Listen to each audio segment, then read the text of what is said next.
SER Podcast. Estás escuchando el abierto de Hoy por Hoy. Cada día analizamos las noticias más relevantes de la actualidad, las claves políticas, económicas y sociales, con las voces de los protagonistas y los distintos puntos de vista de nuestros tertulianos.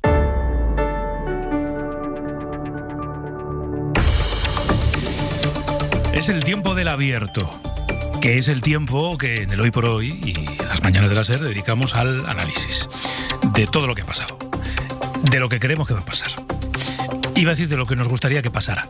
Bueno, a veces hablamos de deseos más que de realidades. Está por aquí ya Ignacio Urquizu. Hola, Ignacio. Hola, buenos días. Bienvenido. ¿Has comido algo de camino? No he comido nada. Para después. Acuérdate de comprar el pan. Sí, pues si no, mañana tengo mal. La gente está diciendo, ¿pero por qué le preocupa a Ignacio, a Pedro, el desayuno de Ignacio? Porque si ustedes no madrugan mucho, todos los días, como a las 8 menos 10, más o menos, saludamos a uno de nuestros analistas y le hacemos la pregunta más relevante de la mañana. Si ha desayunado.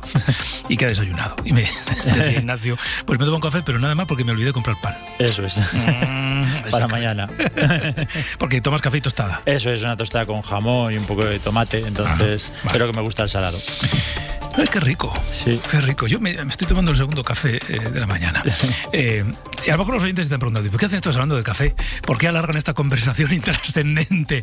Pues hay una explicación, porque no puedo saludar al resto de tertulianos. Ahora ya sí. Entonces había que ganar tiempo. Y ya lo hemos ganado. Berna González Jarbu, Santander. Hola, Berna. Muy buenos días. Y también aquí con un café sobre la mesa del estudio de Santander. ¿Es el primero o el segundo? Este es el segundo. El segundo. Y ojo que no sea el tercero. Josep Martí Blanco, hola, en Barcelona. Buen día, Josep. Muy buenos días. Viva el café y muera el calor. ¿Has sufrido un poquito esta noche o qué?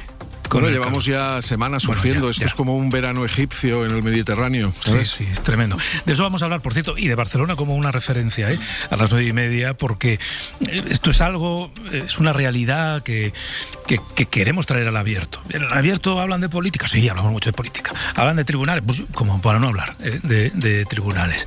Hablan de la vida, pues procuramos hablar de la vida. Y en este caso de la vida en las ciudades. Y hoy en concreto de cómo las ciudades se adaptan, que ya les digo yo que en general no se está adaptando ninguna. No estamos encontrando alcaldes o alcaldesas visionarios, no los encontramos, pero cómo se adaptan o cómo deberían adaptarse a esta evidencia. Cada vez pasaremos más calor, cada vez las etapas, los ciclos de temperaturas altas van a ser más largos y cada vez va a ser más necesario que las ciudades tengan un nuevo urbanismo, una nueva manera de plantear la forma de ser las ciudades. Pero esto luego a las 9:30. Miguel Ángel Campos. Miguel Ángel, muy buenos días. Hola, muy buenos días, Pedro. Vamos a empezar hoy como empezamos ayer, hablando del caso Plus Ultra, de las últimas novedades, porque ayer compareció como investigado ante el juez el empresario Julio Martínez Martínez, amigo de Zapatero. Nosotros seguimos diciendo esto de amigo de Zapatero. No nos consta que haya dejado de serlo, aunque podemos sospechar. Pero bueno, amigo de Zapatero. Dice él, el propio Julio Martínez, que es socio de Zapatero en Análisis Relevante, más de 3 horas de declaración. Y hay varios elementos sobre los que el juez fue preguntando. Quizá el que es políticamente más relevante, porque a la oposición le permite proyectar la sombra sobre la Moncloa, es el rescate de Plus Ultra. En el escrito del lunes, Martínez decía que Zapatero era quien marcaba todos los pasos que se daban en este asunto. Pero ayer, o no pudo, o no quiso aclarar si Zapatero medió, Miguel Ángel, y con quién lo hizo.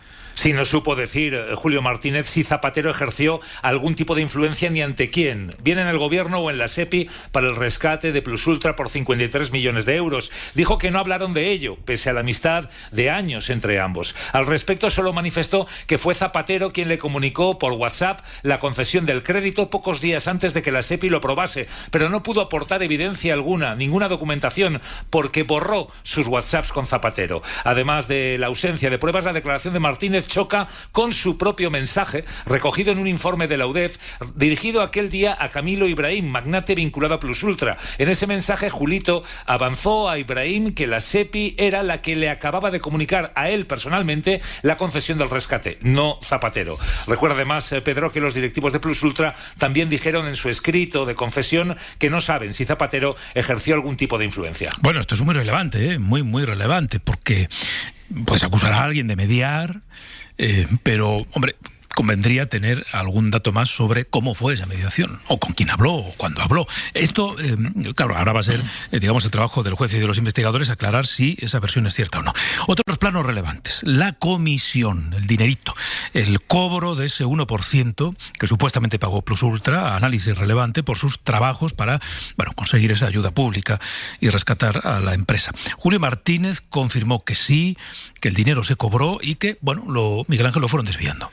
Sí, Julio Martínez, al igual que los directivos de Plus Ultra, reconocieron que la aerolínea le pagó el 1% del rescate como comisión de éxito, algo más de $500.000 euros, que él después abonó a Zapatero por informes de consultoría y a la empresa de sus hijas por la maquetación de esos informes, y que la siguió pagando cuando los trabajos ya habían concluido, porque tal y como reflejó en su escrito de confesión, en la creación de Análisis Relevante habían pactado el pago de una iguala de 3.000 euros mensuales a las hijas del expresidente hasta 2025. Además, Julio Martínez contó que siguió pagando la empresa, como dice nuestro compañero, del expresidente, aunque no realizaban trabajos. Volvió a insistir en que esa consultora la fundó también Zapatero, aunque no figurara como tal, vamos, que no era alguien, que esta es una versión que dio Zapatero, lo escuchábamos ayer, a quien Análisis Relevante contratara, sino algo más.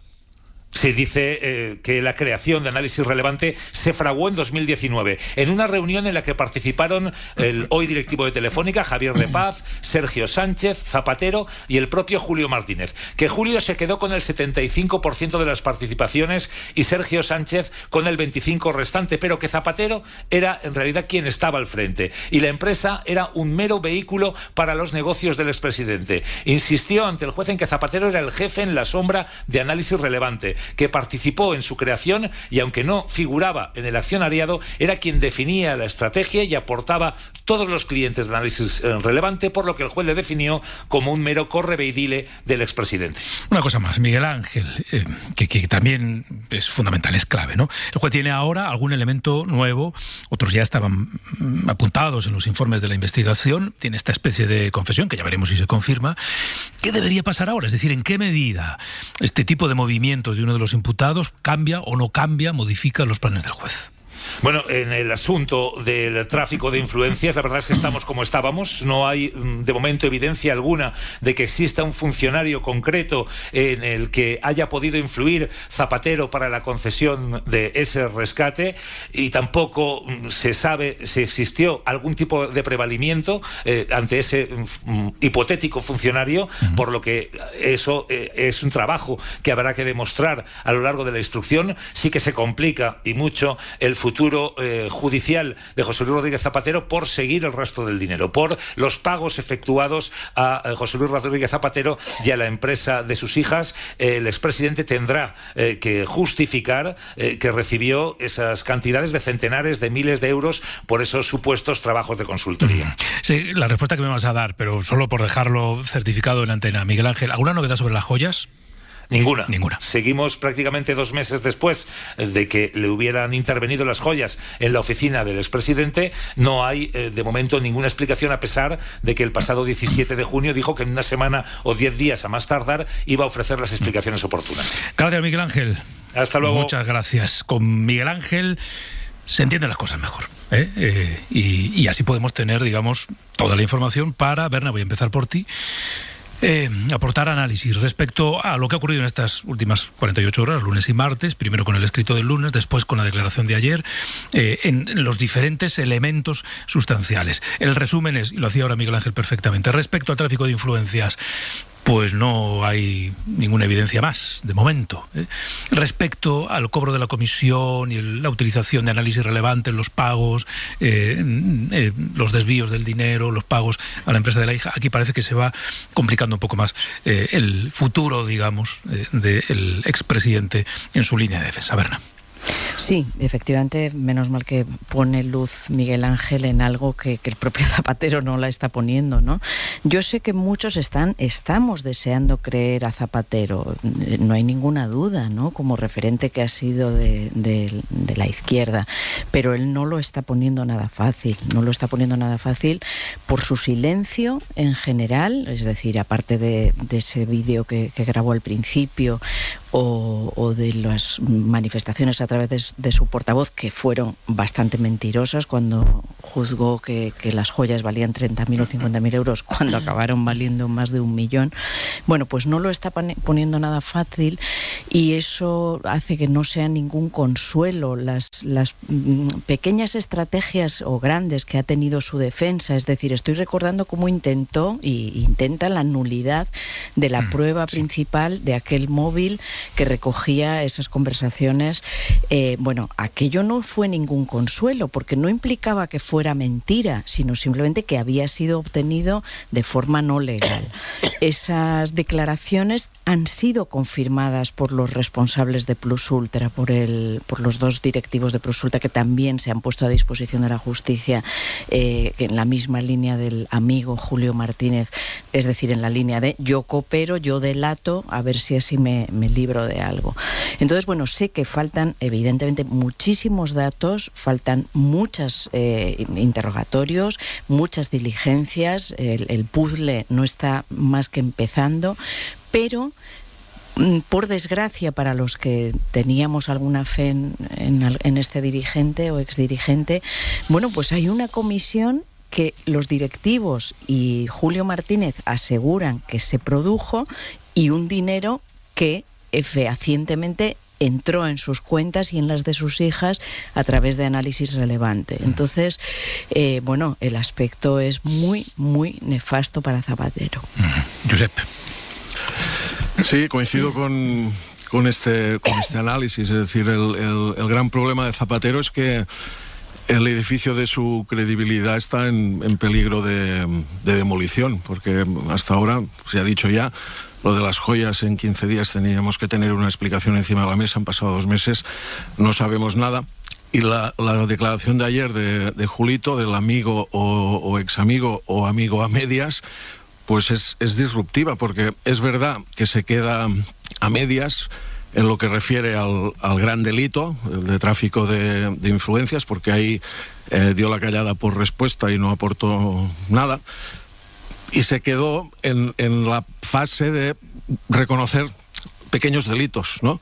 Y al final, si pagar por servicios que no se han prestado con facturas falsas, estas cosas no dejan de ser delito, pero es la parte menor de lo que se está investigando.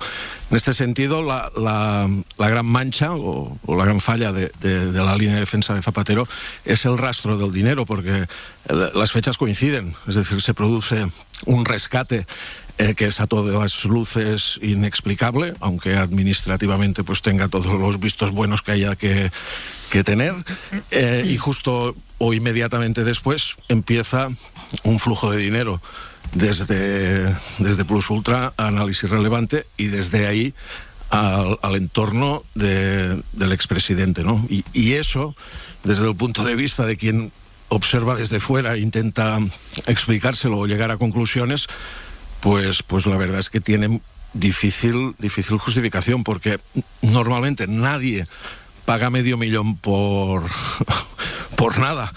Y después, lo ha dicho la compañera, es decir, hay un esfuerzo en la defensa de Zapatero por quitar validez a las pruebas, por la forma en la que se ha conseguido, es decir, defectos en la instrucción, pero claro, es que hay mensajes entre la gente de esta trama que son muy claros y muy explícitos.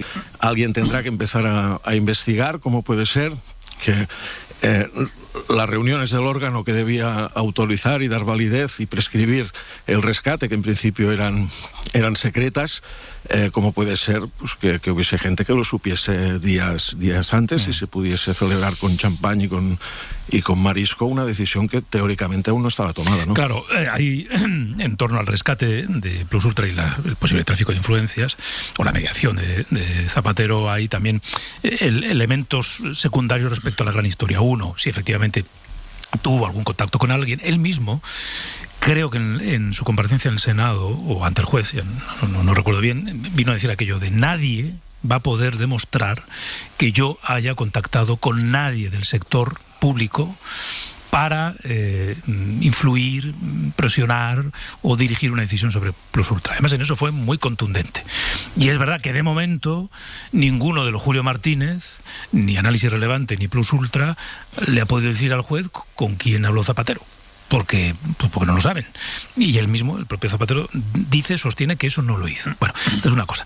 Otra, que esto sí se ha dicho ante el juez, fue Zapatero quien, semanas antes de que se aprobara oficialmente el rescate, nos anunció que se iba a rescatar Plus Ultra. Bueno, ahí sí que puede haber algún tipo de información privilegiada, ¿no?, por parte del expresidente, que este es otro elemento relevante. Ignacio, perdona. Sí, yo creo que sobre este tema, que es verdad que llevamos ya un tiempo, pero aún nos queda mucho, creo que lo que más debería de primar sería sobre todo la prudencia, ¿no? Y me explico.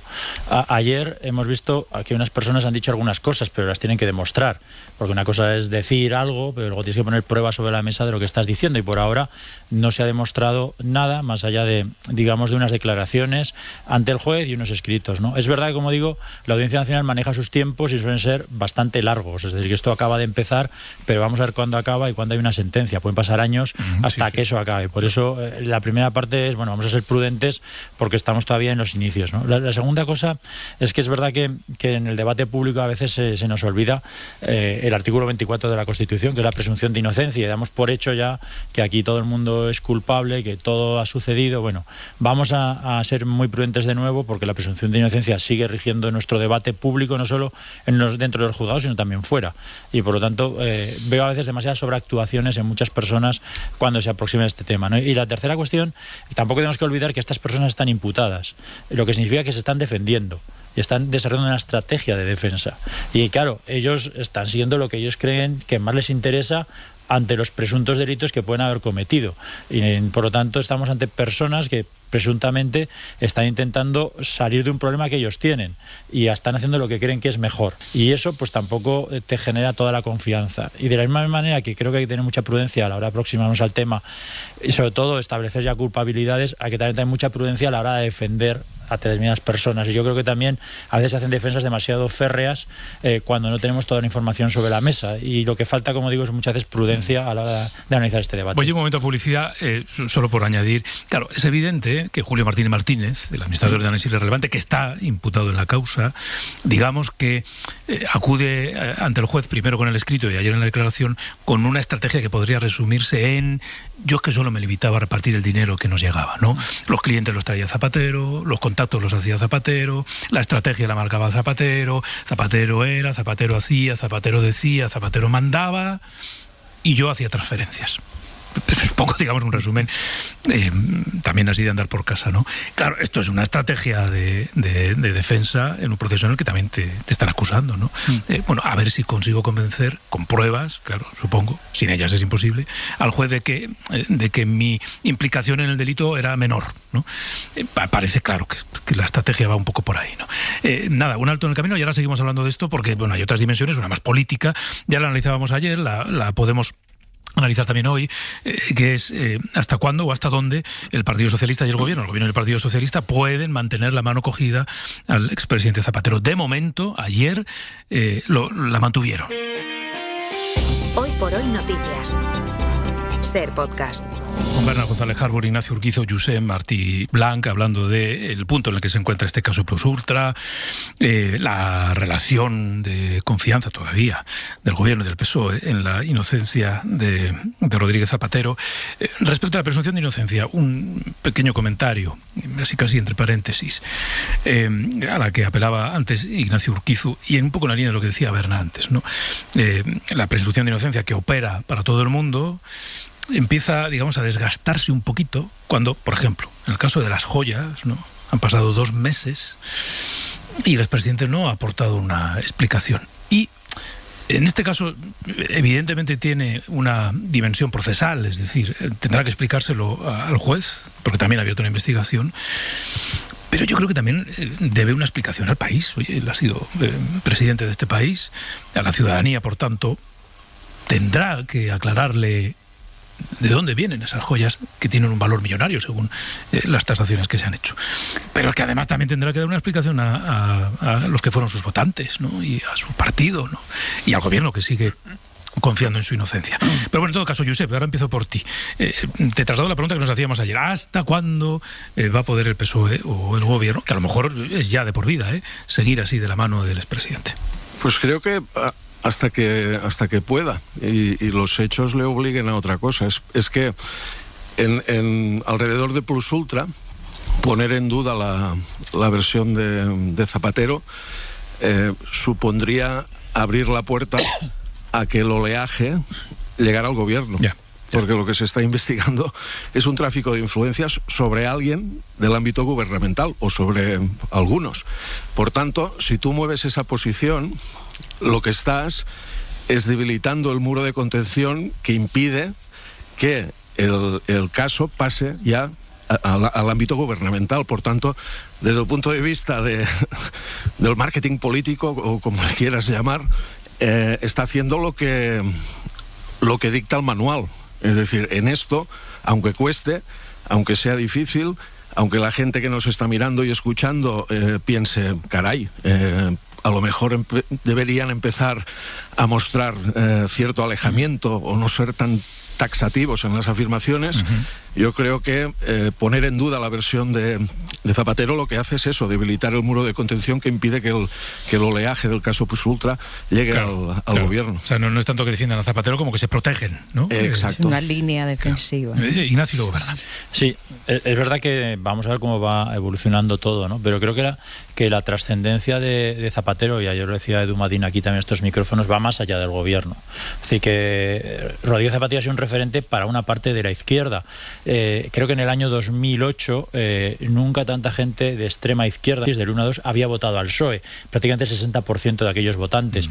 Consiguió arrastrar a muchísima gente en las fronteras del Partido Socialista y se había convertido en una especie de referente moral, de tal forma que digamos que Zapatero ha sido un referente en muchos aspectos. Es verdad que la salida del gobierno durante un tiempo estuvo alejado más de la política, pero una vez la izquierda en su conjunto que le había tenido como ese referente ético y moral, ¿no? Y luego ponemos un poco el grado de decepción que tiene la gente con el partido que votó. Hemos creado una escala de 1 a 10. Bueno, desde el mes de mayo hasta ahora la decepción de puntos está en el 52%. Por lo tanto, está teniendo consecuencias dentro del electorado. Está teniendo unas consecuencias de que hay gente que viendo estas noticias pues se siente una especie de decepción y desolación, ¿no? Y entonces, ¿hasta cuándo? Bueno, pues cuando, digamos, el votante también esté muy decepcionado, tendrá que reaccionar el Partido Socialista. Tendrá que decirle algo a sus votantes, tendrá que explicarles algo.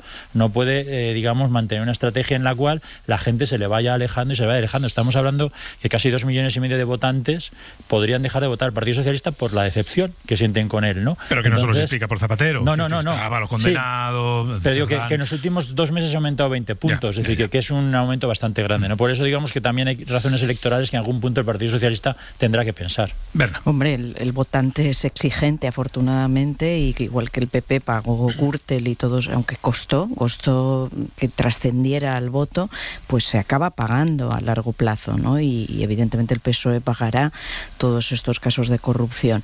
Una reflexión sobre la presunción de inocencia, Pedro, al hilo de lo que decías, y es que hoy hay un artículo de Brunet muy interesante en El País que dice: por supuesto, presunción de inocencia sí, pero no puede ser coartada para refugiarse eternamente en el silencio, dice, ¿no?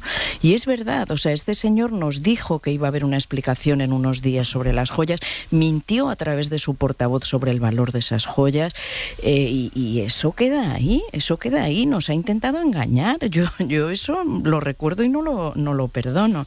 Con respecto al tema del Partido Socialista y del Gobierno, efectivamente, yo estoy de acuerdo con vosotros en que es una línea defensiva igual que están aplicando con la directora de la Guardia Civil. Es decir, puede estar imputada, pero aquí nos plantamos porque si vamos dando cabezas y renunciando a las defensas de nuestra gente, ¿qué es lo próximo, no? Es casi una cuestión estratégica. Aquí tenemos una palabra contra otra. O sea, hoy la palabra de Julio Martínez Martínez y de esos directivos de Plus Ultra contra la palabra de Zapatero. La diferencia es que el dinero sí ha llegado.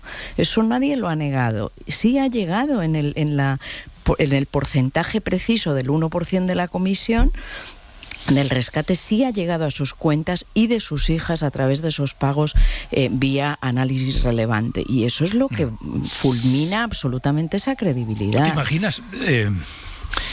que Plus Ultra hubiese pagado esa comisión del 1% por algo que no se hizo, quiero decir, porque ahora lo que sostiene Zapatero es que no me dio para nada el rescate de Plus Ultra. ¿Te imaginas que Plus Ultra paga creyendo que había habido una intervención relevante y la versión de Zapatero es cierta y no la hubo? Bueno, igual no es, pero bueno, de momento es lo que está ocurriendo. Sabemos que se pagó y Zapatero dice que es que no habló con nadie, que no hizo nada, que no intervino, que no medió, que no presionó, que no hizo de facilitador. Bueno, ya veremos lo que se va confirmando y lo que no. Hoy por hoy noticias. Ser Podcast. Bueno, pues seguimos en el tiempo del abierto. La mañana viene como viene y el análisis hoy en el abierto lo aportan Berna González Harbour, Ignacio Urquizo y Josep Martí Blanc. Y como les había dicho, que quiero que saludemos en este punto a María Eugenia Prendes. Ella es fiscal de Sala Coordinadora contra la Violencia sobre las Mujeres. Señora Prendes, muy buenos días. Muy buenos días. Gracias por atendernos. Dígame. Mire, venimos contando en la SER, bueno, y en el resto de medios, estos 3 asesinatos machistas en menos de 48 horas. Vamos a establecer esa franja de tiempo. 2 de las víctimas, las 2 de Málaga, habían denunciado, estaban en el Biogen, eran casos en todo caso inactivos, no había protección, ya no había seguimiento policial. En esos casos, señora Prendes, ¿estamos hablando de un fallo en la aplicación del sistema o de un fallo en el diseño del propio sistema de protección? Hombre, yo no creo que sean fallos en el propio sistema, porque el propio sistema sí que se ha demostrado eficaz en muchísimos casos. Sí que es verdad que cuando ocurren estos asesinatos en un periodo tan escaso, tan corto de tiempo, sí que se produce y se genera una alarma muy lógica, pero desde luego lo que no sabemos son todos los casos que el sistema está evitando que tengan este desenlace fatal. Yo sí que creo que efectivamente no hay una única causa absolutamente comprobada que nos diga que esto ocurre en determinados periodos de tiempo. Se dice, pues eso, el verano. También hemos tenido un comienzo de año de 2026 también muy difícil, con unas cifras tremendas. Ha habido hasta 4 mujeres asesinadas en 8 días y si lo prolongamos hasta mediados de febrero fueron en total 8, con lo que en esos primeros días, casi 50 días de febrero, se produjo un aumento del 100% respecto al periodo anterior. Pero todos estos factores que sí es, efectivamente, hay periodos que coinciden con esto, que son periodos de convivencia intensificada, donde puede existir un mayor riesgo, pero insistimos también en que el mayor riesgo precisamente ocurre en periodos de ruptura, que a lo mejor en estas épocas ya se estaban gestando, ya venían gestándose anteriormente, y aquí es cuando de repente se dispara, y en estos periodos es cuando precisamente hay que reforzar la vigilancia, no solo a nivel institucional, sino también a nivel individual. La propia mujer que sea consciente del riesgo que corre en esos momentos y que pues acuda a pedir ayuda o que acuda a denunciar, aunque desde luego, y yo también lo dije más veces, la denuncia no es la solución a todo, porque sigue permaneciendo un riesgo, ni tampoco la orden de protección o de alejamiento es la solución a todo si eso no está pues coordinado entre todos los operadores jurídicos, etcétera, etcétera. Es decir, hay muchos factores, es un fenómeno complejo el de la violencia, pero que tampoco nos puede despistar el decir factor criminógeno son determinadas épocas del año, sino que la causa real de la violencia pues es esa desigualdad, ese problema estructural y esa idea de control y de dominación que tiene, que vemos y advertimos en toda violencia machista, y que cuando la mujer pretende romper o pretende alejarse de ese control tremendo y de esa sumisión, es cuando se dispara el riesgo.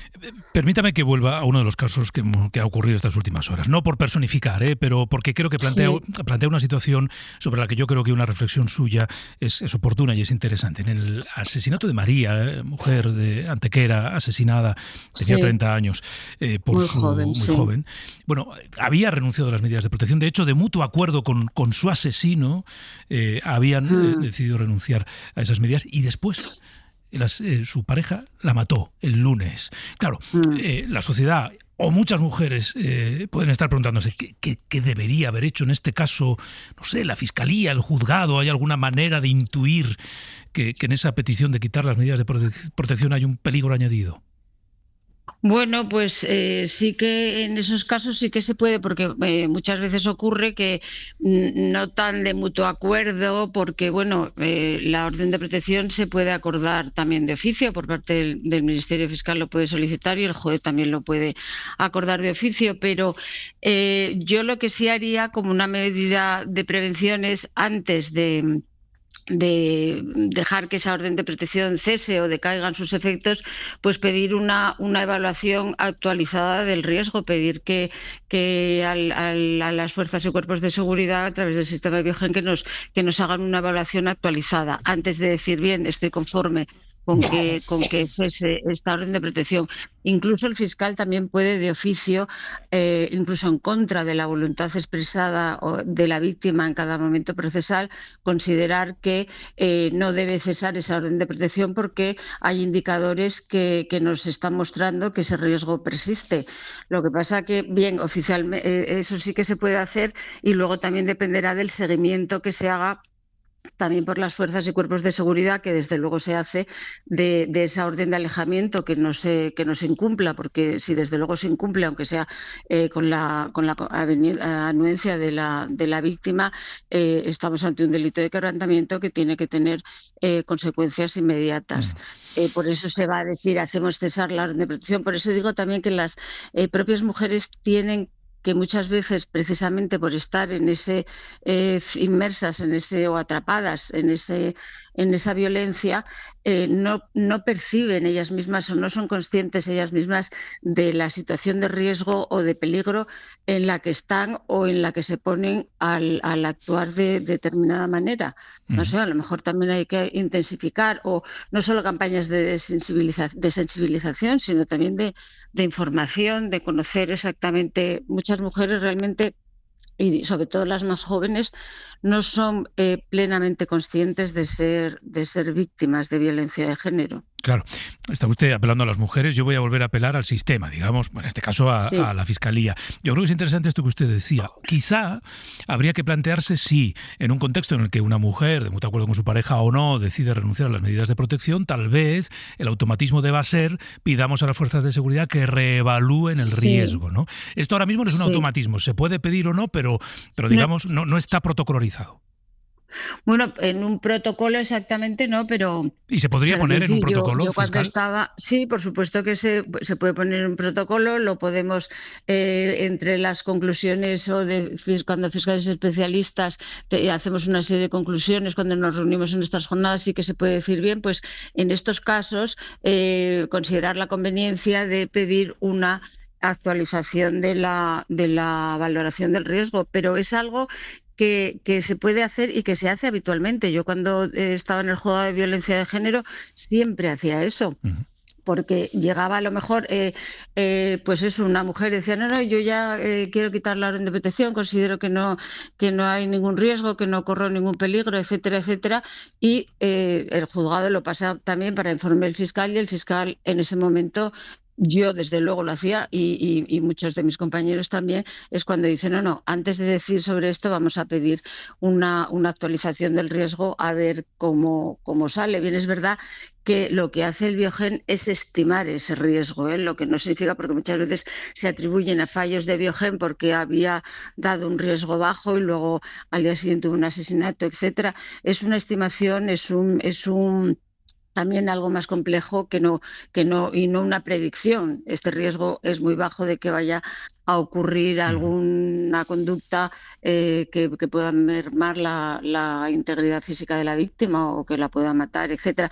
Y perdón, porque sí que quiere decir que yo no quiero jamás quiero responsabilizar a las mujeres y jamás quiero poner el acento en las mujeres. A mí eso de denuncia, no está sola, etcétera, etcétera, no creo, creo que el sistema tiene que ayudarlas más o que acompañarlas en todos esos procesos, hasta en ese proceso de decisión de poner la denuncia. No es algo que deba recaer sobre la víctima en exclusiva, y no les quiero yo añadir una responsabilidad más. Creo que quienes estamos trabajando o formamos parte del sistema realmente somos los que debemos ser los actores y los que debemos tomar la iniciativa en la protección. Claro, porque supongo que aquí, fiscal, lo fundamental es que las mujeres que están en esa situación no entiendan que lo que se les está diciendo es, oye, protégete tú, ¿vale?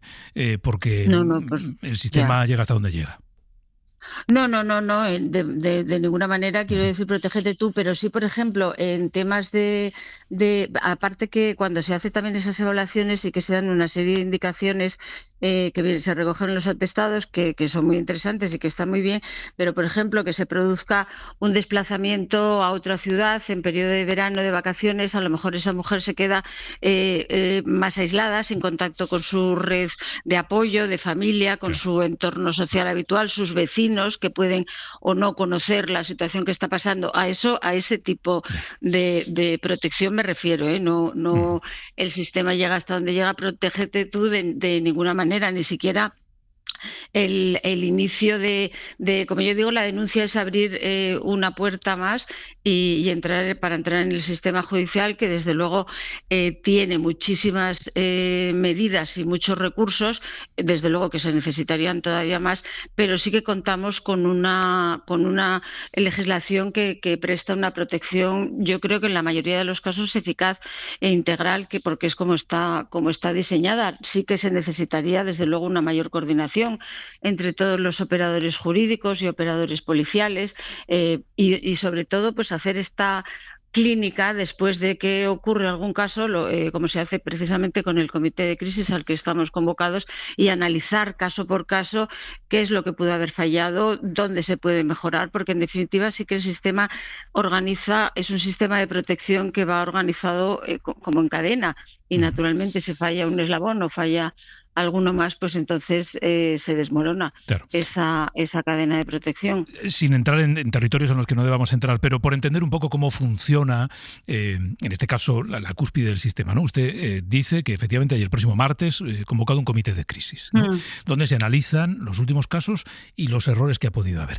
Le pregunto por su trabajo, y ante ese comité de crisis, entiendo que usted en estas últimas horas y en los próximos días reclama información. Sí. Se dirige a las fiscalías que han entendido de estos casos, ¿no? Y digamos que como fiscal de sala coordinadora pregunta, oye, ¿qué ha podido pasar? Esto es así, usted está recogiendo información estos días. Sí, nosotros o directamente nos llaman y nos mandan, que nos pueden llamar los propios fiscales ayer mismo el fiscal jefe de Toledo fue el que se puso en contacto para comunicar lo que había sucedido. O cualquiera, porque también sí que es periodo vacacional, la fiscal especialista.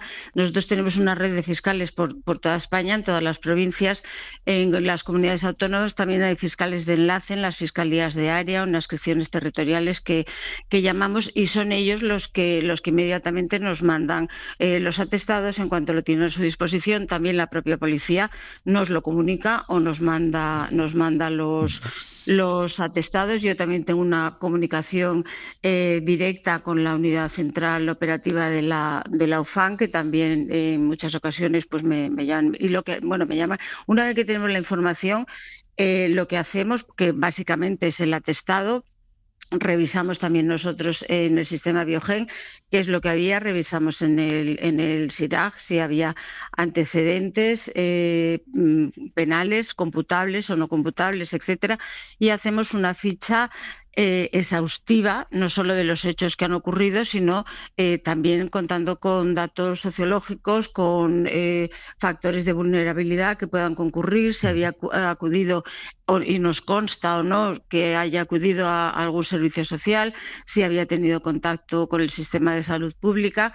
En fin, hacemos una ficha, una fotografía muy, muy completa de todo lo que ha sucedido, si había tenido también contacto con el sistema judicial, si estaba en vigor o no una orden de protección, si había denunciado, etcétera, etcétera. Y si necesitamos más información, pues al fiscal especialista de que se trate o de la fiscalía, pues no es un contacto fluido, inmediato, pues le pedimos la información que precisemos, y con todos esos datos sí que acudimos al comité de crisis a aportar, pues desde el punto de vista de la fiscalía, pues nuestra impresión o el conocimiento que nosotros tenemos o lo que creemos que se había debido hacer y no se hizo, donde pudo estar el fallo, etcétera. Vamos, todo es un examen exhaustivo para estos casos.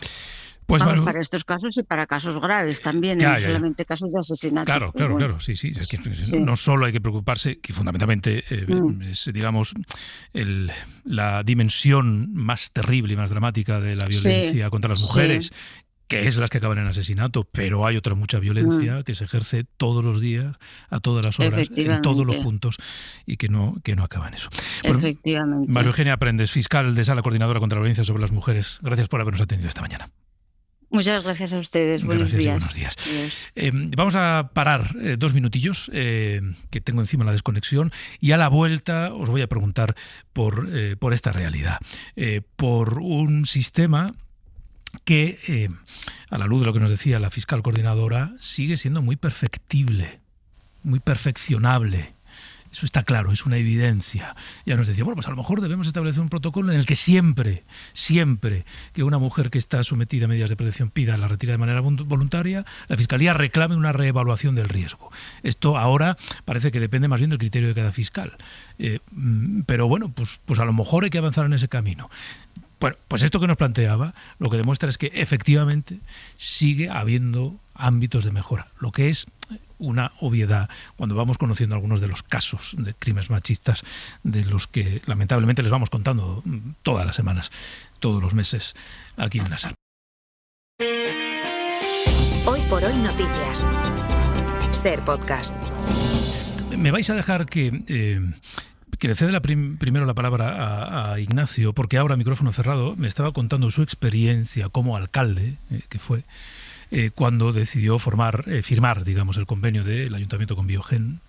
El sistema que se puso en marcha, las limitaciones que tiene el sistema en determinados municipios, y eso que tú eras alcalde de un municipio con cierto tamaño, ¿no? Sí. Y con policía local, etcétera, etcétera. Bueno, cuéntalo. Sí, bueno, la verdad es que es un problema donde se podrían poner mucho más recursos, ¿no? Por lo menos en 3 aspectos distintos, ¿no? El primero fue lo de Biogen. En el caso de Alcañiz fuimos el primer municipio de Teruel y el segundo de Aragón que lo firmó, es decir, que todavía faltan muchos municipios para que vayan firmando ese convenio que permite, para que la gente lo sepa, que la policía municipal tenga acceso a los datos de violencia de género que hay en ese municipio, que en principio tiene la Guardia Civil, ¿no? Entonces, lo que te encuentras por un lado es que, especialmente en el mundo rural, no se cubren todas las plazas de guardia civiles y tienen que además atender a espacios muy grandes, de tal forma que no hay personal suficiente, y luego tienes que dotar a tu policía municipal de un grupo de gente que va a estar metida en el programa de Biogen. Cuando la policía municipal o local tiene en los pueblos intermedios también muchas dificultades porque se acaban yendo muchísimos a las grandes ciudades, de tal forma que lo primero que habría que hacer es de dotar de personal suficiente tanto a la Guardia Civil como a las policías locales para que haya efectivamente eso, ¿no? En segundo lugar, esto tenía que ver más con las trabajadoras que están en los pisos tutelados. Creo que merecen mejores condiciones laborales. Yo me reuní varias veces con ellas y son un colectivo que muchas veces se aplican convenios laborales que no es acorde a su trabajo y su profesión, tienen salarios muy bajos y hay un problema de personal a la hora de atender a estas mujeres especialmente, ¿no? Y en tercer lugar, faltan muchos recursos de viviendas tuteladas. Estaba mirando un poco las 3 mujeres de ayer. Una es en Benavis, que no llega a 10.000 habitantes, y en Alameda de la Sagra, que tienen poco más de 4.000. Cuando una mujer denuncia, necesita un lugar donde ir, un piso tutelado, un lugar donde pueda tener, pues salir de esa vida con sus hijos y empezar una vida distinta. Y eso, especialmente fuera de las grandes ciudades, no existe, no hay viviendas tuteladas, ni siquiera en Alcañiz. Me acuerdo que teníamos una mujer cuyo exmarido había contratado a un sicario para matarla y el sicario había salido de la cárcel y me llamó la policía para decirme, oye, tenemos que protegerla, vive en el campo y no podemos tener contravigilancia todo el rato, busca un piso. No había ningún piso en la capital, en Teruel. Yeah. Esa mujer se tenía que dejar su trabajo, dejar su vida e irse a 150 kilómetros para volver a empezar, ¿no? Entonces, faltan muchísimos recursos a la hora de proteger a estas personas, a estas mujeres que denuncian y que especialmente creo que en las pequeñas poblaciones es donde hay más dificultades y donde tendría que hacerse un programa específico. Berna. Sí, muy interesante la experiencia que cuentas, sí. Ignacio, desde luego, porque eso es el mundo real, ¿no? Más allá de lo que nosotros desde nuestros despachos y móviles vamos investigando, ese es el mundo real, el de los ayuntamientos, los pueblos. Muchos de estos últimos crímenes han ocurrido en pueblos, desde luego el de Alameda Sagrada en Toledo, Benavís en Málaga, Mijas, Antequera en Málaga. Bueno, pero vamos a ver, mientras haya una muerta, algo ha fallado en el sistema. Digo, sobre todo una muerta que antes ha denunciado y ha estado en el Biogen, ¿no? En el sistema Biogen. Algo ha fallado, aunque se estén salvando a muchas otras, como ha dicho la fiscal. Creo que hay un fenómeno también importantísimo estos días, y es que julio es el mes históricamente de mayores muertes, de mayor cantidad de muertes por violencia de género. ¿Por qué? Se ha hablado y lo habéis hablado, o sea, el calor, las vacaciones, el cambio de rutinas y dinámicas. Se ha sumado el Mundial, que también está estudiado como los eventos deportivos, lo contaba creo ayer Miguel Lorente en estos micrófonos. 25, sí. Exacto. Los eventos deportivos mueven muchísimo la testosterona, la excitación, la irritabilidad. Hay más muertes incluso, se ha estudiado cuando se pierde que cuando se gana, no importa. Esto implica todos estos factores, calor, irritabilidad, vacaciones, eventos deportivos, que también hay que hacer un esfuerzo en prevención, en avisar, en concienciar, en que esas mujeres se sientan protegidas, porque desde luego me quedo también con algo muy importante que ha dicho la fiscal que has entrevistado, Pedro, y es que muchas siguen sin ser conscientes. Todos lo podemos ver a nuestro alrededor, ¿no? Como hay comportamientos violentos, a veces de violencia verbal, no solo física, que la propia víctima no sabe detectar, no es capaz de detectar, y eso es una tragedia mayúscula. Pero bueno, como siempre subraya Lorente, el único culpable es el hombre, el único culpable es el machista, el asesino, y no hay que poner nunca en ellas la carga, evidentemente, de la prueba. Josep. Pues mira, sobre este tema, uno a veces no puede evitar sentirse preso del, no sé si del derrotismo, del desánimo, porque lo cierto es que, aunque vayamos añadiendo explicaciones plausibles para explicarnos casos puntuales, ¿no? Pues el Mundial, el calor, después en Navidad, pues la obligatoriedad de vivir en familia, siempre hay algún... Pero si coges secuencias largas, ¿no? Ves que en el 15 mataron a 60 mujeres, en el 18 53, en el 23 58, en el 24 44, en el 25 47, estamos en julio del 26 y vamos por 31, es decir, estamos anclados ahí en una cifra que va entre los 45 55 asesinatos por año, y parece que seamos incapaces o que tengamos que resignarnos a que este sea el orden de magnitud en el que debemos movernos, ¿no? Esto, te decía, cierto derrotismo o desánimo. Los especialistas sabrán dónde hay ámbitos y elementos para mejorar, y mientras tanto, para ser optimista en el fondo, cogerme lo que decía la fiscal, ¿no? Que es que las vidas que no vivimos simplemente no existen, y por tanto no podremos valorar nunca los esfuerzos que se han hecho hasta ahora, cuántas vidas han salvado. Pero desde luego las cifras en una secuencia larga de 10 años lo que te dicen es o bien que los esfuerzos no son suficientes todavía, o que siendo necesarios pues tienen un desarrollo para realizar, para mejorar estas cifras que ya te digo, llevan a cierto desánimo. Sí. Y si me permites, Pedro, añadir una cosa, Claro. siempre hay que recordar que Vox, ese partido Sí, con lo iba a el que hacer. ahora No te con hagas. el que ahora pacta el Partido Popular y que se han hecho tan amigos y que le influye tanto, niega esta violencia, ignora esta violencia, considera que no existe. Y no hay más que ver esta semana para ver tantas muertes, que además, si ves las nacionalidades, hay de todo. O sea, que otra cosa que les gusta mucho mirar las nacionalidades de los asesinos o criminales en general. Quiero decir, este es un hecho que trasciende fronteras, trasciende nacionalidades, culturas, clases sociales. Las hay en las altas clases sociales, en las bajas clases sociales, en todo tipo de hay en españoles, en inmigrantes, en turistas, en de todo. Sí, sí. Bueno, pues Vox ignora esta realidad y el Partido Popular pacta con Vox y van a minar los esfuerzos que se han ido haciendo, que yo no comparto el derrotismo, Josep. Quiero decir que hay que seguir en alerta ante todo esto, hay que poner más medios en ayuntamientos, más medios en fiscalías, en policías, en vecindarios, en lo que sea. Hay que seguir porque evidentemente se evitan algunas muertes y se aumenta en concienciación, aunque sigamos teniendo todas esas cifras tan altas. Fíjate, Bernat, 2 de las mujeres asesinadas estas últimas horas en Andalucía, donde acaban de pactar el Partido Popular y Vox, con ese sustrato del ideario de la ultraderecha, que por aquello de seguir gobernando, aunque no asuman de manera explícita, terminan aceptando, digo, en el caso del Partido Popular, ¿no? Pero es que además, quiero decir, en el caso de Andalucía, vienen de gestionar un incendio terrible en Los Gallardos con 13 personas muertas, justo pues mira, en el momento en el que tenía que tomar posesión el gobierno andaluz, ese día, ¿no? Sí. Con un vicepresidente de Vox, con un partido que habla de esta agenda despreciable, climatista, etcétera, etcétera, ¿no?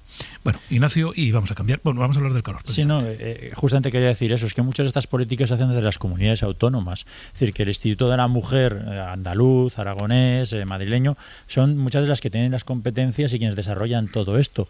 Ellos ya dicen que son chiringuitos, es lo que dicen la gente de Vox, ¿no? Le llaman chiringuitos. Entonces, vamos a ver cuántos recursos van a poner ahí, si los van a quitar, si no. No ponemos a veces suficiente énfasis que gran parte de nuestro estado del bienestar lo gestionan las comunidades autónomas. Ellas son las responsables de la educación, de la sanidad, de los servicios sociales y de políticas como estas, ¿no? Entonces esta ola conservadora que está viniendo a España y que está entrando en gran parte de las comunidades autónomas, como estamos viendo en estos pactos PP-Vox, pues todas las políticas que son necesarias, desde luego hay que estar muy alerta porque en realidad están en peligro, claro. Sí, está claro.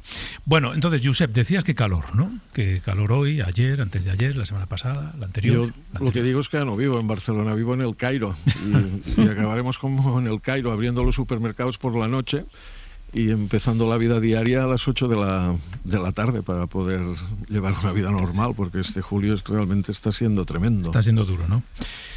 En todos los sitios, no solo allí, pero claro, pues allí la humedad, en fin, todo esto. No sé, yo necesito, el día que tengo actividad fuera de casa, necesito 3 camisas. Ya. Porque para venir al estudio de la SER, cojo el metro en la puerta de casa, salgo a la puerta en la puerta de la emisora, estoy 3 minutos en la calle y la camisa casi que la tengo que echar a lavar. Claro. Pero tú sabes, Josep, que lo habrás oído muchas veces, ¿no? Este argumento de, pero hombre, Josep, pues si siempre ha hecho calor en Barcelona en verano. Sí, siempre ha hecho calor en verano en Barcelona, pero yo ahora para sacar hierro al asunto te diré que hace poco que tengo más de 50 años. Ya. Cuando tenía 20 no tenía nunca calor ni frío. Pues en eso creo que tú y yo estamos en la misma franja de sensibilidad térmica, por edad, quiero decir. Mira, estaba leyendo ahora justo, haciendo un repaso en La Vanguardia, que es un titular que llevan en su web destacado, dice, trenes de olas de calor, el nuevo patrón de los veranos. Bueno, y simplemente por destacar un dato que es interesante, que ellos trasladan aquí, dice, desde 1975 ha habido 81 olas de calor, del 75 a hoy. Del 75 al 2000, en esa franja de 25 años, 25 olas de calor. Del 2001 al 2026, 56 olas de calor. ¿Esto significa algo? Pues en opinión de Vox seguro que no. Bueno, igual dice que es que hemos aprendido a contar. y no que haya más olas de calor. Bueno, de aquí a mañana, con esta tercera ola de calor del verano, se van a esperar 44 grados en Murcia, 40 en Logroño, 41 en Zaragoza. Y empiezan a ser números habituales, tan habituales que los 39 de Sevilla o los 37 de Valladolid nos parecen pues casi un alivio. Y la imagen sonora en las grandes ciudades se repite. Me bajo todas las tardes a la piscina y el agua está caliente. Horrible, y esto es así, sales mareado y desmayado. Siempre pensamos que nunca va a llegar y cuando llega, nos pilla con el pie cambiado y es terrible. Es que hace muchísimo calor. Es la tercera botella de agua en 3 horas. O sea, no estaría de más alguna fuente así pública, la verdad. No estaría de más algún algo en muchas ciudades. Hoy nos hacemos una pregunta. ¿Por qué vivimos en ciudades donde hace tanto calor? Y sobre todo, si a nadie le gusta vivir así, ¿qué podemos hacer en las ciudades donde se concentra la mayor parte de la población de este país para cambiarlo? Javier Ruiz Martínez, hola. Hola. ¿Qué tal? Bienvenido. Bueno, lo primero, ¿está probado científicamente que hace más calor dentro de una ciudad que fuera de la ciudad? Sí, te voy a dar algunos ejemplos. Por ejemplo, el Instituto de Salud Carlos III encontró diferencias de entre 4 y 11 grados entre los centros y el extrarradio de ciudades como Madrid, Murcia o Valencia. La Politécnica de Madrid encontró cambios de hasta 8 grados, ya no entre el centro y el extrarradio, sino entre barrios, dependiendo de si eran más densos, si tenían más asfalto, menos, si tenían más tráfico o si tenían más zonas verdes. Ojo que 11 grados de diferencia es una barbaridad, 8 también lo es, ¿eh? Bueno, ¿esto por qué pasa? Primero porque los materiales que usamos en las ciudades, por ejemplo, el asfalto es el ejemplo más claro, nos hacen tener más calor. Lo explica muy bien Jorge Olcina, que es catedrático de Geografía de la Universidad de Alicante y experto en clima. Por la utilización de materiales generalmente de tonalidades oscuras que impiden la reflexión de la radiación solar y por el contrario se acumula. Y segundo, claro, por los edificios. Es porque los edificios alteran la propia circulación de vientos que de alguna manera podrían refrescar con su efecto refrigerante las temperaturas y al encontrarse edificaciones generalmente elevadas impide que se produzca ese efecto de enfriamiento por parte del viento. Así que con toda esa dinámica térmica cambiada entre el centro y el extrarradio, te insisto en el dato, hasta 10 grados de diferencia puede haber de temperatura. Bueno, frente a esta realidad, ¿qué están haciendo las ciudades, medianas, grandes ciudades, para paliar a largo plazo? Aquí hay que pensar siempre en el futuro los efectos del calor. Pues muy poco. Hemos preguntado a nuestra red de emisoras. Sí, la sensación general es que nos cuentan que se está haciendo poco, incluso en la mala dirección. Te pongo un ejemplo de eso. En Santander la emisora nos cuenta que se ha instaurado allí la moda de esto que se llama asfalto impreso. En calles con árboles incrementa todavía más la temperatura. No es que la baje, es que incrementa todavía más la temperatura. Así que es, sin duda, un paso atrás. No hemos encontrado iniciativas verdaderamente transformadoras del urbanismo en las ciudades, similares a lo que en su momento fue Madrid-Río, por ejemplo, en Madrid, o el Anillo Verde de Vitoria, que son, digamos, las más emblemáticas. Posiblemente lo más destacado es Zaragoza, que aspira a ser una ciudad, dice, climáticamente neutra de aquí a 2030, con un plan de 100 páginas que nos hemos estado leyendo, que incluye, por ejemplo, la regeneración de las riberas del Huerva o del bosque de los zaragozanos, pero poco más. En Murcia hay una iniciativa que se llama Plan Foresta para duplicar la masa de árboles en la ciudad. En Santa Cruz de Tenerife un plan estratégico para crear zonas de sombra. Y en Barcelona, yo creo que es el ejemplo más paradigmático, seguro que os suena este concepto de las supermanzanas o superislas, células urbanas de 400 metros por 400, donde se priorizaba al peatón. En Barcelona, Fran Dalmau. Fran, buen día, buenos días. Hola, buen día, ¿qué tal? Estas superislas, ¿cómo están funcionando? ¿Pueden ser, se utilizan como refugios, yo qué sé, contra el calor? Bueno, sí, las superislas han servido para recuperar espacio que era para el tráfico rodado y conseguir, por lo tanto, más zonas con sombra y vegetación. Con eso se ha conseguido reducir 2 grados la temperatura en esas calles. Fijaos, se comprobó a mediados de agosto de 2023. En una calle normal hacía 35 grados un 24 de agosto. En una superisla, 33, 2 menos. Pese a esta pequeña solución, la ciudad continúa preparándose para una posible realidad futura, pasar un verano a 50 grados. En febrero el ayuntamiento tiene previsto hacer un simulacro para ver cómo podrían colapsar los servicios o incluso la red eléctrica por el aumento de uso de ventiladores y aires acondicionados, y lo hará siguiendo la estela de París, donde ya se testó esta posible realidad. Barcelona quiere medir lo que podría ocurrir en un futuro que ya no es tan lejano. De mientras, el ayuntamiento está climatizando escuelas y lo paga. Eso es también una novedad característica de la ciudad de Barcelona. Se está pagando con el dinero de la tasa turística. Oye, pues bien empleado que está. Gracias, Ferran. Gracias. A vosotros. Ayer, por cierto, se repartió una parte del dinero del plan que anunció el gobierno para climatizar hospitales y escuelas entre las diferentes comunidades autónomas, porque es cierto que en algunas, en fin, yo conozco el caso de Madrid. En el caso de Madrid, al Ayuntamiento y a la Comunidad de Madrid, es que iba a utilizar un término, lo voy a utilizar, muy crudo, se la suda, nunca mejor dicho, que los niños estén en aulas a 35 grados. Literalmente. Y además se lo digo porque, en fin, uno como padre de niños se ha implicado en la lucha con la Junta de Distrito, de un distrito de Madrid, y con la dirección del colegio, para que hubiera ventiladores. No digo aire acondicionado, ventiladores. Y nada. Se la trae al pairo, literalmente, las condiciones en las que están los niños en muchos de los coles públicos, en este caso de la ciudad de Madrid, que es la que yo conozco. Pasará en más sitios, seguro que pasa en más sitios.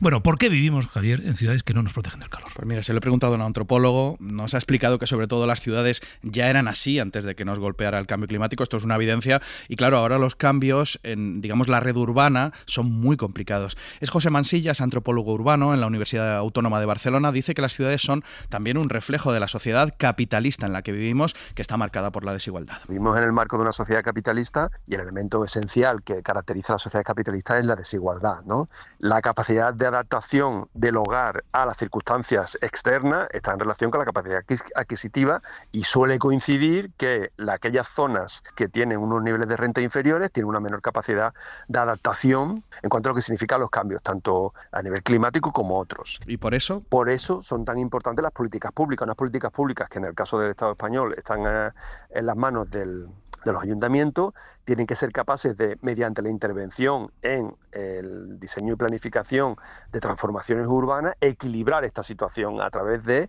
la modificación de los volúmenes físicos y de las normativas del perfil de la ciudad y adaptarlo a lo que significa el medio ambiente. Uno de los problemas que él detecta es que la mayoría de ciudades han apostado por un urbanismo que solo piensan los turistas en el consumo. Son ciudades que están pensadas para continuar atrayendo inversiones y visitantes, turistas. Estos turistas pasan por la ciudad de forma puntual, con lo cual el tema de digamos, en cierta medida, el inconveniente que le supone el cambio climático, las incomodidades de excesos de frío o excesos de calor, como estamos viendo, son más llevaderos, por cuanto no tienen que vivir en la misma y pueden volver a su ciudad de origen en cualquier momento. Recetas a largo plazo, repensar las ciudades para que no sean eso, el territorio no sea mercancía, pero vamos al corto. Hay que ir a iniciativas que incrementen los espacios verdes o esto que hemos llamado los refugios climáticos. Como por ejemplo las dinámicas de naturalización, la eliminación de las plazas duras, la ampliación de los parques, de tal manera que mientras que ese proceso de adaptación que es a más medio plazo ocurre, la ciudadanía en general y los visitantes en particular, pues no sufren las consecuencias del mismo. Quiero saludar a José Luis Esteban Penelas, es arquitecto, urbanista, catedrático de arquitectura de la Universidad Europea de Madrid. Él diseñó en 1990 junto al arquitecto Emilio Esteras el Parque Urbano Juan Carlos I, que es un parque fantástico, enorme, maravilloso que hay en Madrid. José Luis Esteban Penelas, muy buenos días. Muy buenos días, muchas gracias. Gracias por atendernos. Voy a retomar lo que decía nuestro testimonio anterior por, digamos, anclarnos un poco al presente de las ciudades. Hay urgencia en las grandes ciudades por renaturalizar espacios, por intentar que haya más verde en un lugar donde hay mucho asfalto. Sí, vamos, yo más que urgencia diría superurgencia, ¿no? O sea, esto es una llamada también de atención y se puede decir casi como es un manifiesto, ¿no? Un manifiesto arquitectónico urbanístico. Nosotros lo que proponemos a través del laboratorio que yo dirijo en la Escuela de Arquitectura de la Universidad Europea, ¿no?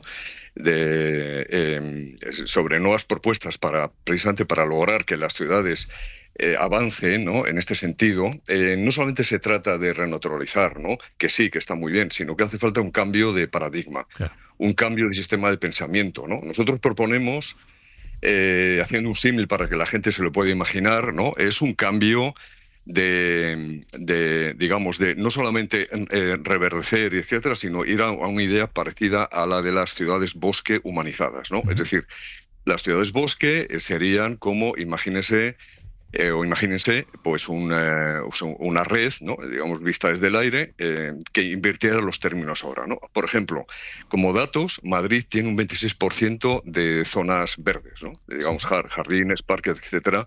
Claro, sería invertirlo, es decir, que el 26% fuera construcción y el resto, ese sería, por ejemplo, ese que llamamos ese bosque verde humanizado. ¿Eso qué quiere decir?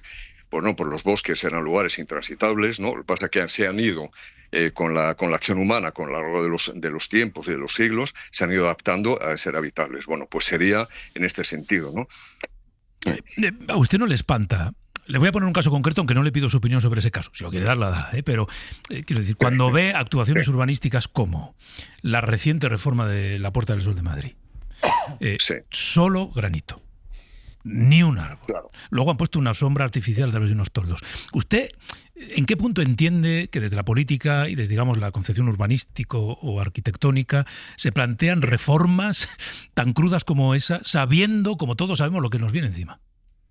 Claro, es que esto deriva de, digamos, de los años 90, finales de los con la idea de distinguir, ¿no? Lo que era una plaza de una plaza, pues las plazas, por ejemplo, para entenderlo, las italianas, ¿no? Sí. Unas plazas duras, como se quiera llamar, unas plataformas urbanas pavimentadas, etcétera, y luego un jardín, ¿no? Bueno, pero ¿por qué no hacer plazas jardín, no? ¿Por qué no hacer plazas bosque, no? Entonces, efectivamente, eso es un tema fundamental. O sea, realmente es tan sencillo como reforestar, ¿no? Y llegar a ese 70 u 80% de zonas verdes. O sea, por ejemplo, imagínese, visto desde el aire, nosotros también proyectamos una ciudad para Corea del Sur nueva de 30 kilómetros por 30 kilómetros, o sea, que es una ciudad. Y entonces, lo que hicimos fue como imaginarse ya desde arriba, de aquí a 30 años, vista desde el aire, como si fuera un gran bosque, y donde los edificios fueran como pabellones, ¿no? Pabellones en un parque, ¿no? Uh-huh. ¿Eso cómo se conseguiría? Pues efectivamente, pues desarrollando como vías, que llamamos vías infraestructurales verdes, ¿no? Que atravesarían la ciudad casi como vasos sanguíneos en un cuerpo humano, ¿no? Etcétera. Entonces, claro, esto sería pues un sistema, un cambio de sistema de pensamiento y de concepción de las ciudades, ¿no? Tenga en cuenta que, por ejemplo, para 2050, según las Naciones Unidas, según ONU Habitat, el 65 al 70% de la población mundial va a vivir en ciudades, o sea, que es que esto va a ir incrementándose, ¿no? Le pregunto por los materiales también, o sea, no solo por lo verde, por lo natural, sino, le pregunto por lo artificial. ¿Habría que cambiar la manera de desarrollar las ciudades? No pienso solo en construir los edificios, yo qué sé, a lo mejor en lugar de aceras, en algunas grandes avenidas puede haber zonas de tierra, que la tierra entiendo que da menos calor que el granito. Exactamente, eso es lo que proponemos nosotros. Es fundamental cambiar los materiales. O sea, ahora mismo nosotros decimos que es un tema que me interesa mucho porque resumen, explicarlo así. Las ciudades actualmente son hornos, ¿no? Que hay que transformarlos en generadores de frescor y de vegetación y, por lo tanto, de salud, ¿no? Porque, o sea, que hay un dato que es terrorífico, que de mayo a septiembre de este año han fallecido 4.000 personas, ¿no? en España, ¿no? O sea que ya es un tema que no solamente trasciende al hecho arquitectónico urbanístico, es que ya es un tema humano, ¿no? O sea, la arquitectura está hecha para los seres humanos, ¿no? Entonces, ¿qué ocurre con esto? Que efectivamente los materiales son el asfalto, por ejemplo, ¿no? Pero el asfalto es un material compacto, negro además, con lo cual absorbe todo el calor y, claro, durante la noche ese calor lo expulsa. ¿Qué quiere decir? Que las ciudades aumentan la temperatura en sus cascos urbanos 10 grados aproximadamente, 10 grados o incluso más, ¿no? Lo mismo los edificios. Los edificios también son absorbentes y generadores de calor, ¿no? Entonces, claro, ¿qué ocurre? Que sí podemos proyectar ciudades o avenidas donde se recuperen materiales que yo digo combinar la hipertecnología con la tradición, ¿no? Uh-huh. Es decir, ¿qué materiales tradicionales se utilizaban? Pues el granito. Madrid, hace no mucho, 50 o 60 años, estaba toda pavimentada en adoquines de granito, ¿no? Era maravilloso porque no absorbía tanto calor, pero como además estaban unidos y, como se dice, trabados, ¿no? Con zarra, con tierra, cuando llovía el agua se filtraba y esa agua se retiene ahí, ¿no? Claro. Entonces, además, era muy fácil de reparar. etcétera, ¿no? Y luego otra, la idea es reverdecer las fachadas, reverdecer las cubiertas, por ejemplo, ¿no? Entonces, claro, eso, digamos, no es una acción global, puntual, sino que es una acumulación de acciones, ¿no? Por ejemplo, nosotros en el Parque Juan Carlos I, la idea que teníamos era introducir muchas masas de agua, ¿no? O sea, canales, canales, lagos, etcétera. ¿Por qué? Porque precisamente eso iba a cambiar el ecosistema y de hecho lo ha cambiado. O sea, ha traído animales, muchísimas especies, etcétera, pero sobre todo rebajaba la temperatura, claro, porque aumenta muchísimo la humedad. Eso era un vertedero, el mayor vertedero de Madrid, ¿no? En el cual había 2.200 olivas y hay de olivos que los mantuvimos históricos.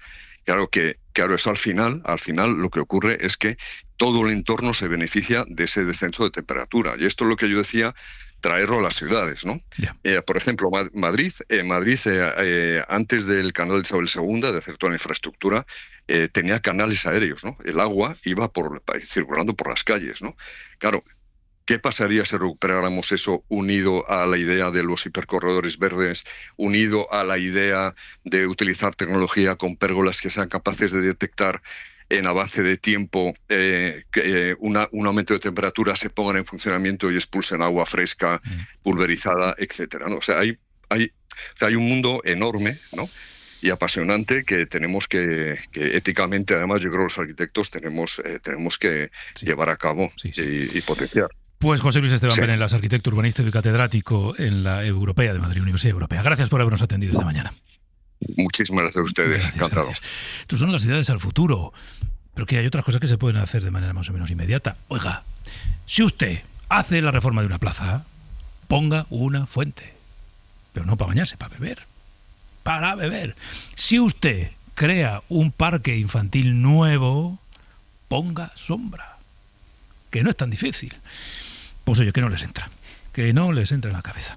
Bueno, Berna, Ignacio, Josep, muchas gracias. Hoy os he dejado hablar poco, ya lo siento, me vais a perdonar. La semana que viene nos resarcimos. Gracias a los tres. Gracias. Hasta luego. Oye, Javier, gracias. Hasta luego. La realidad es que queda todo demasiado lejos y lo que está aquí es el cambio climático y eso sí que es la verdadera emergencia de nuestro tiempo. Claro.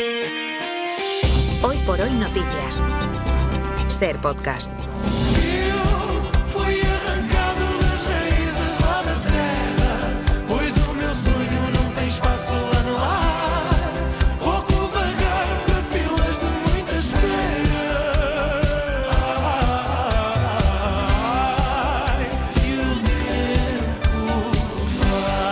Hola Teresa, hola Eva. Hola, ¿qué tal? ¿Sois capaces de resumir en 2 minutos, 2 horas? Somos capaces de lo que sea. Venga. Mira, vamos a empezar con la mesa de verano vendiéndote cosas de alimentación. Ya te contaremos porque va sobre todo lo compro. El mar, cambio climático, la IA, por ahí va. Vale. Todo cosas muy contemporáneas. Luego es día de eclipse, no del eclipse real, que será el 12 de agosto, sino de la sección de Nuño Domínguez, que te presentará, como siempre, a una persona que tiene un trabajo fascinante en el mundo de la ciencia. Hoy, a la persona, al veterinario, ojo, cuidado. que se dedica a extraer material genético, vulgo semen, de especies en peligro de extinción. Por ejemplo, ¿a quién debemos que haya pandas? O sea, pandas recién nacidos. A Julián Santiago. No, a Julián Santiago, que es veterinario. Y que todo viene de China, también los pandas. Y también viene luego a pecar literariamente Marta Jiménez Serrano. Hoy toca La ira, ese pecado chungo. Aquí no lo padecemos, la verdad. No, la verdad es que apenas. Somos más de vagancia, ¿verdad? Por si no teníamos suficiente con La ira de Marta Jiménez Serrano, Laura Márquez viene a meterse en esa grieta que divide las dos Españitas, hoy para hablar de si perros o gatos. Así que en el 900, 100, 800. ¿Ustedes de qué son? ¿Perros o gatos? ¿Maullan o ladran? Pues ya pueden llamar y se lo cogemos y nos cuentan. Si es que la vida... O sea, pura polarización. Vamos, pura polarización. Ese equipo perros.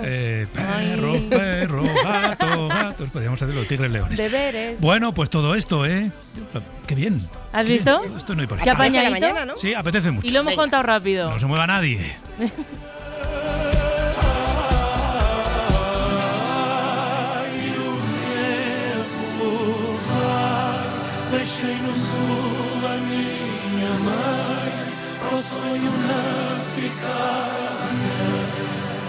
Para no perderte ningún episodio, síguenos en la aplicación o la web de la SER, Podium Podcast o tu plataforma de audio favorita.